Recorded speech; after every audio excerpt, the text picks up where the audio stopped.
प्रिय विद्यार्थियों, मैं डॉक्टर गीताराम शर्मा, सहआचार्य संस्कृत, हरदेव जोशी राजकीय कन्या महाविद्यालय बांसवाड़ा। भगवद गीता में स्थितप्रज्ञों के लक्षण का प्रसंग चल रहा है। श्लोक संख्या 57 तक पिछले वीडियो में हो गए थे। उसी स्थितप्रज्ञ के लक्षण को आगे बढ़ाते हुए 58वें श्लोक से बात शुरू करते हैं। यदा संघर्ते चायम कूर्मोऽङ्गानीव सर्वश इंद्रियाणि इंद्रियार्थेभ्य तस्य प्रज्ञा प्रतिष्ठिता। भगवान श्री कृष्ण कहते हैं, अर्जुन, जैसे कछुआ, जैसे च अयम कूर्मो, जैसे कछुए कूर्म को देखो, कछुए को देखो। कछुआ अपने अंगों को, अंगान, अपने सारे अंगों को सर्वस सब ओर से संघरते समेट लेता है। कछुए का जो शरीर होता है ना, वो इस प्रकार का होता है। वो जब चाहे अपने अंगों को बाहर कर ले, जब चाहे अपने अंदर समेट ले, अपने स्वयं में ही अपने अंगों को अंदर समेट लेता है। तो जिस प्रकार कच्छप सब ओर से अपने अंगों को समेट करके अपने भीतर में ही समाहित कर लेता है, वैसे ही जो व्यक्ति इंद्रियाणि इंद्रियार्थेभ्य, जैसे उसी प्रकार जो व्यक्ति अपनी इंद्रियों को, इंद्रियां मतलब जो ज्ञानेंद्रियां है ना, ज्ञानेंद्रियां चक्षु, घ्राण, रसन, त्वक और श्रोत्र, ये तो इंद्रियां हो गई। अब ये इंद्रियां, इन इंद्रियों के 5 अर्थ हैं, 5 विषय हैं। जैसे चक्षु का विषय क्या है? चक्षु का विषय रूप है। चक्षु का विषय रूप, तो इंद्रियों, चक्षु का अर्थ रूप हो गया। ऐसे ही जो त्वक है उसका अर्थ हो गया स्पर्श, शब्द का अर्थ हो गया, श्रोत्र का अर्थ हो गया शब्द, और जिव्या रसन जिसको कहते हैं दर्शन की भाषा में, उसका अर्थ हो गया रस। और घ्राण, घ्राण का अर्थ हो गया गंध। तो जैसे कछुआ अपने पूरे शरीर को अपने आप में समेट करके और संयमित कर लेता है, वैसे जो व्यक्ति अपनी इंद्रियों को इंद्रियों के अर्थों से संयमित करके, खींच करके और आत्म संयमी बन जाता है, उसकी बुद्धि प्रतिष्ठित हो जाती है, उसकी बुद्धि एकाग्र मानी जाती है, वह स्थित प्रज्ञ माना जाता है। विषया विनिवर्तन्ते निराहारस्य देहिनः रसवर्जं रसोप्यस्य परम दृष्ट्वा निवर्तते। हे पार्थो, विषयों से दूर होने के, विषयों को अपने से दूर रखने के 2 मार्ग हैं। एक मार्ग तो ये है कि हम विषयों का भोग बाहर से नहीं करें, और दूसरा ये है कि विषयों को भोगने की इच्छा ही नहीं हो। तो एक मार्ग तो ये है कि इच्छा तो है अच्छे पदार्थों का स्वाद लेने की, लेकिन अच्छे पदार्थों को संयम कर रहे हैं, त्याग कर रहे हैं जबरदस्ती। तो ये पहला मार्ग है। तो उस पहले मार्ग की कमजोरी बताते हैं कि विषया विनिवर्तन्ते निराहार से देहिन, देहिन माने प्राणी, देहधारी। अगर विषयों का आहार नहीं करता है, समझे ना, जो जिसका विषय वही इसका आहार है। आंखों का आहार रूप है, श्रोत्री का आहार जो है ना शब्द है, भोजन। तो कानों को शब्द नहीं सुनाएंगे, आंखों से रूप नहीं देखेंगे, त्वचा से स्पर्श नहीं करेंगे, है ना। तो इस प्रकार जो इंद्रियां हैं, उन इंद्रियों को उनके विषयों से मुक्त रखेंगे तो प्राणी के भोग उससे दूर तो हो जाएंगे। प्राणी की जो है इंद्रियां बिना अपने विषयों के भोग से मुक्त तो हो जाएंगी, लेकिन वह मुक्ति योगी की मुक्ति नहीं है, उस्तिपक की मुक्ति नहीं है। क्योंकि उन चीज़ें हम नहीं खा रहे हैं, पर चीज़ खाने का स्वाद के प्रति आकर्षण, रस वर्जन रसोप्यस्य परम दृष्ट्वा निवर्तते। वस्तुतः जब तक उसमें रस है, और रस पाने की लालसा है पर पा नहीं रहे, सुनने की लालसा है पर सुन नहीं रहे, देखने की लालसा है पर देख ही नहीं रहे। तो जब तक लालसा भीतर रस है तब तक वो स्थितप्रज्ञ नहीं है। लेकिन जब उनका रस भी समाप्त हो जाता है, न बाहर से ग्रहण करेंगे न उनको ग्रहण करने की इच्छा है, जब ये रस भी समाप्त हो जाता है तब उदेही प्राणी उनको देख करके भी उनसे दूर हो जाता है। वो वस्तु को प्राप्त करके भी उनसे अप्राप्ति रहता है, मुक्त रहता है। ये असली स्थितप्रज्ञता है। वस्तुओं को न केवल बाहर से त्यागना बल्कि वस्तुओं के प्रति कोई आकर्षण नहीं होना। यत तो यपि कौन्तेय पुरुषस्य विपश्यत इंद्रियाणि प्रमाथीनि हरन्ति प्रथमं मन।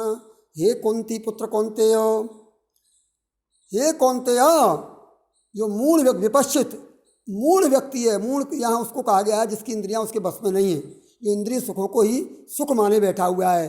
तो उस अज्ञानी पुरुष की, हे कौन्तेय, अज्ञानी पुरुष कोशिश करता हुआ भी इंद्रियां, अज्ञानी पुरुष की इंद्रियां, विपश्चित इंद्रियाणी, दूसरी पंक्ति में इंद्रियाणी है, इसका संबंध विपश्चित से है। अज्ञानी पुरुष मूढ़ व्यक्ति की इंद्रियां कोशिश करके भी, यततो प्रयत्न करके भी, क्या है, प्रमाथी हरतम प्रसवम मन को जबरदस्ती हर ले जाती हैं। क्यों? प्रमाथीन इंद्रियाणी, क्योंकि इंद्रियां प्रमथन करने वाली हैं। ये प्रमाथीन शब्द इंद्रियों का विशेषण है। विषय में, विषय के भीतर जाकर के और उसमें आसक्त होकर के उस विषय का आलोडन करना, उस विषय के स्वाद को लेना। जैसे आंखें रूप में गई और रूप में आसक्त होकर के उस रूप का जो है स्वाद ले रही हैं, उस रूप को पी रही हैं, ये जीव रस का पान कर रही है, ये प्रमथन हो गया। तो इंद्रियां प्रमथन के स्वभाव वाली हैं। तो प्रमथन के स्वभाव वाली इंद्रियां, अगर वो अज्ञानी की इंद्रियां हैं तो कोशिश करने पर भी वह बार बार कोशिश करता है इंद्रियों को हटाने का, लेकिन वो प्रमथन करने के स्वभाव वाली इंद्रियां बार बार उसके मन को ले जाती हैं विषयों भोगों की ओर। तानि सर्वाणि संयम्य युक्त आसीत मत्पर वसे ही अस्य इंद्रियाणि तस्य प्रज्ञा प्रतिष्ठा। अब करना क्या है? तानि सर्वाणि संयम्य, उन सभी इंद्रियों को, जो 5 ज्ञानेंद्रिय आदि है ना, विशेष के ज्ञानेंद्रियां अनुभव करती हैं, कर्मेंद्रियां कार्य करती हैं, तो सारी इंद्रियों को संयम करके, संयम मतलब विषयों से दूर, विषयों की ओर जाने से रोक करके। अब इंद्रियां अपना काम करेंगी, तो जब विषयों से रोकेंगे तो उनको लगाएंगे कहाँ? तो मत पर, उसको मेरे अधीन करके, मेरे अधीन करके। और बसे अगर कर देता है व्यक्ति, मेरे बस में करके अगर मुक्त हो जाता है इंद्रियों के भोगों से, तो बसे यस इंद्रियाणी, फिर उसकी इंद्रियां बस में हो जाती हैं। जो इंद्रियां मेरे बस में कर दी गई, मेरे को सौंप दी गई, मुझे सौंप दी गई, है ना, वह तस्य प्रज्ञा प्रतिष्ठिता, उसकी बुद्धि प्रतिष्ठित मानी जाती है और इससे प्रज्ञा माना जाता है।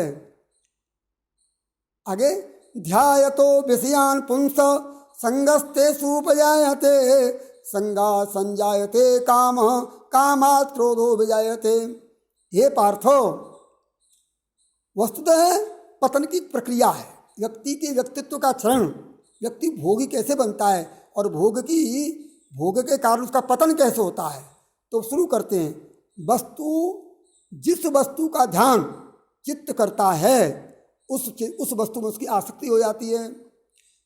जो व्यक्ति अपने मन से जिस वस्तु का ध्यान करता है, उसकी आसक्ति उस विषय की ओर हो जाती है।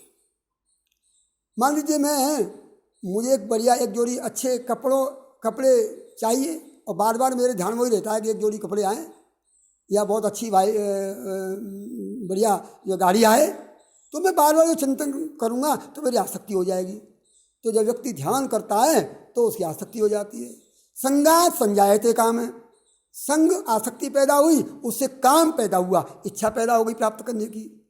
कामात् क्रोध, काम से क्रोध, काम की प्रतिक्रिया, क्योंकि काम कभी पूरा होता नहीं, इच्छाएं कभी पूरी होती नहीं। इच्छा की असफलता ही क्रोध कही जाती है, या ये कही जब इच्छाएं पूरी नहीं होती हैं तो उसकी जो प्रतिक्रिया होती है मन में, वही क्रोध है। तो काम से क्रोध उत्पन्न हुआ, क्रोधाभाव सम्मोह, और क्रोध से मूढ़ता पैदा होती है। मूढ़ता का मतलब है ये व्यक्ति तय ही नहीं कर पाता कि वह जो करना चाहिए वही कर रहा है क्या। अकरणीय और करणीय के विषय में विवेक खो देना, ज्ञान खो देना, ये सम्मोह है। तो क्या है? क्रोध से सम्मोह पैदा होता है।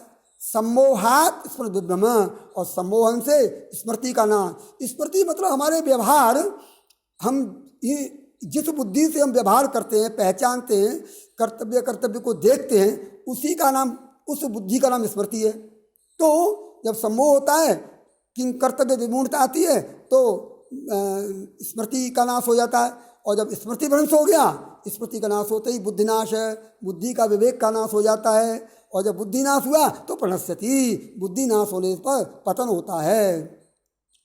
इसलिए राग द्वेष यैतस्तु विषयानिंद्रियैश्चरन् आत्मस्यै विधेय आत्मा प्रसादम अधिगच्छति। इसलिए शांति का एक ही तरीका है, स्थित प्रज्ञता का एक ही उपाय है कि राग और द्वेष से वियुक्त रहो। जो राग और द्वेष से वियुक्त होकर के और विषयों में, इंद्रियों से विषयों में चरण करता है। विषयों, भाई इंद्रियां विषयों के बिना रह नहीं सकती, भोगता तो है लेकिन बिना किसी आसक्ति के, न कोई चाव न कोई दुराव। वस्तुएं मिल गई तो ठीक है, नहीं मिल गई तो हर इच्छा। इस भाव से न कोई राग है न कोई द्वेष है, न सुख के प्रति राग और न प्रतिकूल के प्रति द्वेष। आत्मस्य, केवल अपने बस में आत्मसंयमी हो जाता है। ऐसा अवेदेय आत्मा, उसके लिए कुछ भी करने को नहीं रहता। ऐसा अवेदेय आत्मा प्रसादम अधिगच्छति, शांति को प्राप्त कर लेता है। वस्तुओं से शांति नहीं मिलती, स्वयं में स्वयं के द्वारा संतुष्ट होना, इससे शांति मिलती है। प्रसादे सर्व दुखानाम हानिरस्योपजायते। और जब जिसका चित्त शांत हो गया, जिसके चित्त में शांति हो गई, उसके उस ऐसे व्यक्ति के, साधक के, योगी के सर्व दुखानाम, सभी दुखों की हानि हो जाती है, सभी दुख समाप्त हो जाते हैं। और प्रसन्न चेतो यासु बुद्धि परिवर्तिष्ठते। और जिसका चित्त प्रसन्न हो गया, ही माने अव्यय ही आसु यासु, निश्चित ही उसकी बुद्धि परिवर्तिष्ठते, उसकी बुद्धि स्थित हो जाती है, उसकी बुद्धि में एकाग्रता हो जाती है, वह ध्येयनिष्ठ हो जाता है। नास्ति बुद्ध्ययुक्तस्य न चायुक्तस्य च भावना न चाभावयते शांति अशांतस्य कुतः सुखम। अब एक इसकी पूरी एक परंपरा बताते हैं कि भाई जिसकी बुद्धि योग युक्त नहीं है, जिसकी बुद्धि में दृढ़ता नहीं है, जिसकी बुद्धि में मजबूती नहीं है, जिसकी बुद्धि में समाधि भावना नहीं है, वह नास्ति बुद्धि अयुक्त से। तो योग अयोग के बिना, योग भाव के बिना, है ना, सुख दुख की चिंता नहीं करना, योग भाव है। तो योग के बिना बुद्धि स्थित नहीं होती, और न बिना योग के हृदय शांत भावना आती, हृदय में भाव अस्तित्व और आत्मा के प्रति भावना, मतलब आत्मा के प्रति विश्वास, आप आत्मा की सर्वशक्तिमयता, ये भावना भी उत्पन्न नहीं होती। और जब भाव नहीं होती, न अभावयता, और बिना भाव के शांति नहीं होती। और अशांतस्य कुतः सुखम, और जिसके चित्त में शांति नहीं है, जो अशांत है, उसको सुख कहाँ से मिलेगा। इस प्रकार जो इस प्रज्ञता के ये लक्षण बताए।